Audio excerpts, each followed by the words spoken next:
years later they will say, oh, Afrobeats, opened up in the United States, worldwide, internationally, and Peru by Fireboy is one of those records.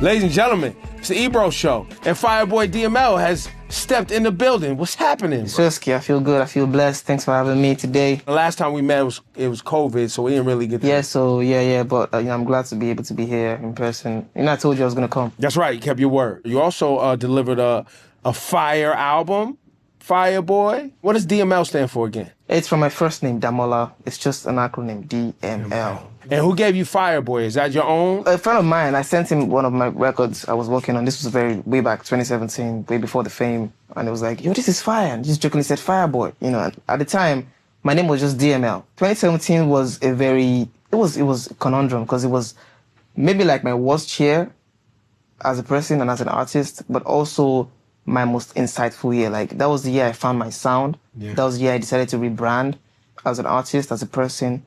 And that was the year I decided to, wake up and, face the grind. And, yeah, that was a very life-changing moment for me. This album doing very well. Obviously, you have the hit, Peru. Peru was just, and I'm guessing here, so you're going to have to... I've asked a lot of people, and everybody's like, it's not a thing. It's just like a word he made up for the song. Is that true? Yeah, something like that, actually. That and also an allusion to a friend of mine, also an artist, Peruzzi. Ah. Yeah, Peru donde para. And he uses this tagline in his songs, I'm Lou. So I just use it as it was like a pun, wordplay kind of thing. And that's your people? Yeah. I recorded that song because it was my first time in the United States, and I had just gotten off a writer's block. I had just come back from Miami, where I had the most beautiful time at a strip club. I think I was near depressed, and I just got to the United States, and I was like, wow. Right. I just made that song out of that feeling. So I think that's my most spontaneous, song I ever made. It was like a 45-minute freestyle. How many? There's the original. There's the one that's on the album with Ed Sheeran. Yeah. And then there's the one with 21 Savage. 21 Savage and Blast. Why Playboy? Playboy because over the years I've been a very reclusive superstar. You would never run into Fireboy randomly. I only ever got out of the house when I had to leave the house. And back home, that's not how superstars do. You're supposed to see superstars everywhere, in the club, randomly, like, yo, and I've always been a homebody. I've always been this reclusive, chill person. But, I decided, that I needed to come out of my shell and actually face the reality that is my life right now. I'm a superstar. I need to enjoy my superstardom. I need to embrace the reality that is my life right now. And that's what it's about. I'm coming out to Playboy. Does that also apply to the women? Are you like a relationship guy? Of course. It applies to the women. I'm just trying to say it's not just about that. I mean, by naming the album Playboy, you would think that they know what they're getting into. I have put out information that is not the kind of Playboy I'm trying to preach. No, it's not that. This is someone who's coming out to play, coming out to express himself, coming out of his shell. Not that kind of Playboy. Coming out to play, Fireboy, Playboy. Exactly. I like Beautiful. It. You told me before we started this conversation, one of your favorite records today on the album is Softly, which is, you explained, was Pidgin, Nigerian for... Softly. Softly. So we pronounce it softly, like softly. Yeah. Take it easy. Just slowly. It's like Despacito. Yeah. Basically. So is that record one of your favorites right now or today, just of how you got a busy schedule, busy life, so you're just taking it easy? The past few days, it's been my favorite. It's been the one that I keep going back to. It keeps me in this really balanced mood. It's a very sensual song, but it has this very constant Afro beat rhythm. It's just a balanced song. It reminds me of Vibration, one of my favorite songs. Now, the Ed Sheeran, explain to me what happened first. Was it the Blast 21 Savage version?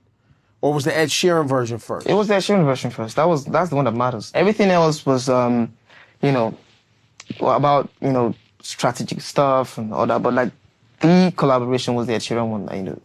My team reached out to me and like, yo, Jamal Edwards, rest his soul, in very close to Ed Sheeran, played the song to him, sent it to him, and he loved the song. And he took his time to write the verse, and then he sent me a DM and sent me VN of his verse. I'm like, yo, wow, Ed Sheeran on this record, like this is it.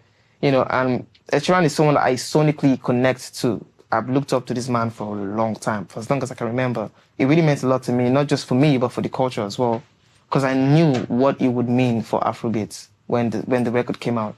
And I'm glad to be at the forefront, you know, pushing the culture, pushing the genre. This is a record that will stand the test of time. You know, years later they will say, oh, Afrobeats, you know, opened up in the United States, worldwide, internationally, and Peru by Fireboy is one of those records that made it happen. Yeah. And I'm just really glad. That's what we want, to open opportunities and build bridges. So you think Ed Sheeran's gonna come out at your Wembley show, maybe? That's, you know, that's my brother right there. I don't know. I don't want to spill anything. Yeah, okay, well, leave but that's leave my that bro. alone, But you know, definitely, I'm gonna have guests. Wembley's a big deal. It's a really big deal. It was a ballsy move for me, to be honest, because like, but I just thought, it's now or never, man. Like, just do it. I mean, the show is coming up later this year. Yeah. What's the response so far? Amazing. The tickets are selling out fast. I'm not sold out yet, but it's been positive. Yeah. Looking forward to, you know, more fans getting more tickets and stuff. Let's And I'm still going back there to you know, relate with the artist community and, you know, the media community there. You know, just to be a part of the family. I mean, that's a huge deal, man. You know, from Lagos to Wembley. It's crazy. You also have Chris Brown, my people, and Shensi on here. How did you guys collaborate on this Diana record? I'd meeting Diana like a couple of years ago in Ghana.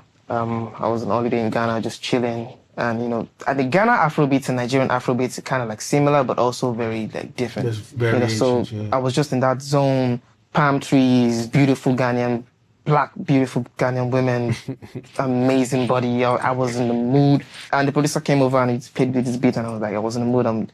I just did the song. I'm like, wait, nice. And then I met Chris Brown in LA a couple of years after. And, you know, that was it. So one of my favorites, well, I have a few. Timothy and Afro Highlife. When I saw the album, I went to that record scene because high life music is such a part of the history of West African music in general, right? Like, yeah. That was kind of like the pop music. That was the pop, yes. What, the 60s, 70s? Yeah, more like this, 70s. 70s? Yeah. I'm sure your parents probably listened to High Life, right? I'm sure they did, but my parents introduced me to pop. Like North American pop music and UK pop music. Yeah, Celine Dion, Elton John, them likes. So I went there to see what you did with your interpretation of Afro High Life and the story you was telling in the music. I love what you did.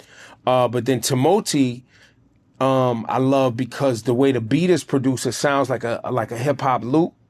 But also the chords are very like, you know, almost like church soul R&B chords a little bit. Tell me what you were trying to achieve with Afro High Life. I wrote and recorded Afro High Life in 2016. That was when I first moved to Lagos. I was the hungriest artist in Nigeria at the time. Nothing anybody could tell me. I was in the studio locked in, just trying out different sounds.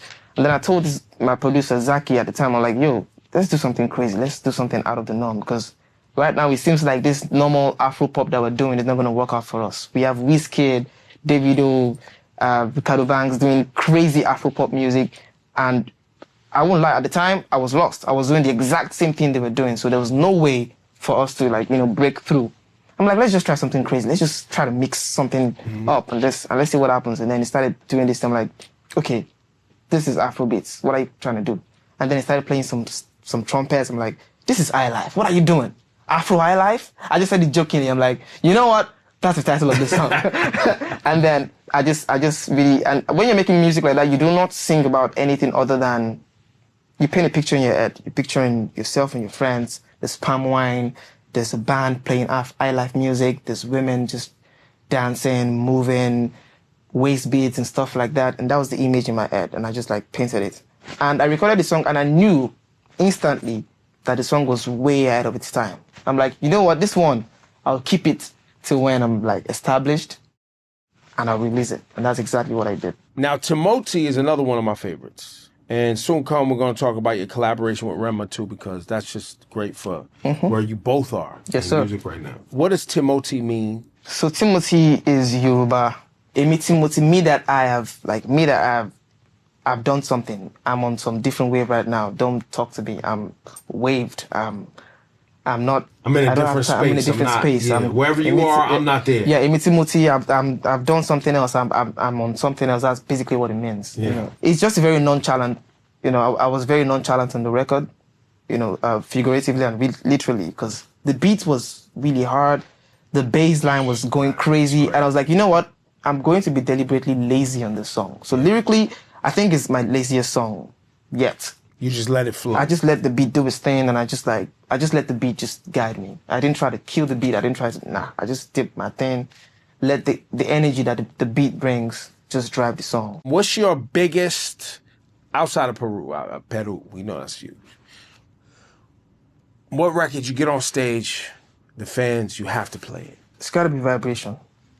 Honestly, I thought Vibration was gonna be Vibration was gonna do what Peru did for me. I thought Vibration was gonna be that internationally acclaimed record that everyone, because it is so appealing to every single soul. Young, old, Nigerian, you're not, black, white, you relate to it. It just gets you moving. When it comes on, everybody seems like, yo, this record. You know, it's a beautiful feeling when I played at festivals and concerts. Fireboy DML has also not only collaborated with Ed Sheeran, he's got the Billboard Hot 100 hit. How did you connect with Madonna? She reached out to me. First in 2019, when my first album came out, she was like, yo, I love your album. Amazing. I'm like, is this the Madonna? Wow. Like, thank you so much. This means a lot to me, blah, blah, blah. And that was it. Fast forward up 2022, she hit me up on Instagram. Yo, hey, I'm like, hey, it's her again, wow. And she's like, I want you to be a part of my, you know, a classic. I'm trying to, like, one of my classics. I'm like, of course. And then she sends it to me. I'm like, of course I know this song. Yeah. She was like, yeah, she's trying to, like, do a remix. I'm like, of course, let's do this. And then we went back and forth on WhatsApp. She's a perfectionist just like me. And something like a control freak in a way too. I like that about her. And, you know, went back and forth and did that. And then we linked up to shoot the video. I think the Madonna record and Peru are like easily my favorite collaborations just because of the vibes that was around when we shot the video. Amazing, organic, natural. That is why I never force collaborations, just for moments like that. You know, some people force collaborations and the video shoots is always awkward. Nah. It was never like that with Madonna. Thank you for coming, keeping your word, checking us out here at our New York studio. I want to know on the way out, which one to play? What song should we play? Ashawo, Bandana? Definitely Bandana. That's a really spiritual record on the album. Okay. It's one of those records, you know, when you make a record and you just get stuck. Like, I wrote both verses and I just couldn't find the right hook. I tried out different stuff, melodious stuff, beautiful stuff, but it just did not fit. And because I'm a selfish songwriter, it took me a long time to admit that I needed someone else on that record. And then I told Olamide about it. Olamide was like, yo, I'm not saying this because I just signed him, but Ashake is the man for this job. And we sent it to him. He recorded that song in his tour bus. Like, it was quick, blah, blah, blah. The energy was insane. Ashake is someone I've known since we went to the same unit together. Oh, wow. Yeah, he has a very crazy personality. He's a born superstar. And we have that synergy from way back in school. We connect because of the struggles. We have the similar struggles. Yeah. We went through almost the same journey. So that's why our synergy was the same on the song. And it's a song that tells our stories in different ways. You and Rema together on Compromise, big deal. Yes, sir. He's doing his numbers, doing great right now. How did you guys end up collaborating? Myself and Rema are like the two leading, you know, artists of our generation, without a doubt, you know. And then we came together and realized that, yo, instead of giving these fans what they want, which is beef, let's collaborate. We're too advanced for this stuff. Like, so we came together and we won't even give them the obvious club banger that they want. We will come together and make proper music. And that's what we did.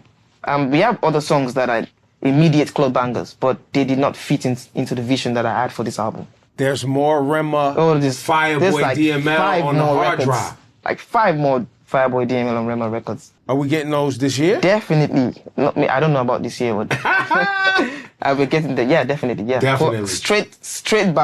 Straight bangers. Like there's no in between. It's inbox straight. Fireboy DML. He's a